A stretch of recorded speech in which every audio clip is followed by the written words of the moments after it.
சமீப காலமாக சின்னத்திரையில் கலக்கிக் கொண்டிருக்கும் பிரபல நடிகை மைனா என்கிற நந்தினியின் காதல் கணவர் கார்த்திக் சமீபத்தில் கடிதம் ஒன்றை எழுதிவிட்டு தற்கொலை செய்து கொண்ட சம்பவம் அனைவரையும் அதிர்ச்சிக்குள்ளாக்கியது. தற்கொலைக்கு முன்னால் கார்த்தி எழுதிய ஒரு கடிதத்தில் தனது தற்கொலைக்கு நந்தினியின் தந்தைதான் காரணம் என எழுதி வைத்திருந்தார்.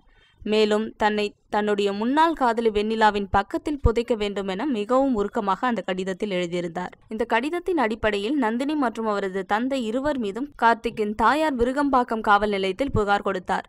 இந்த வழக்கில் இருவரும் கைதாகலாம் எனவும் எதிர்பார்க்கப்பட்ட நிலையில் அவர்கள் சார்பில் ஒரு முன்ஜாமீன் மனு தாக்கல் செய்யப்பட்டது. நந்தினியின் முன்ஜாமீன் மனு விசாரணைக்கு வந்தபோது அந்த மனுவை சென்னை முதன்மை அமர்வு நீதிமன்றம் தள்ளுபடி செய்துவிட்டது.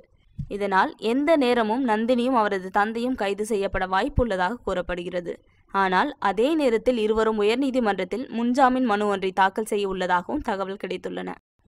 Thanks for watching. Please like and share. Don't forget to subscribe us.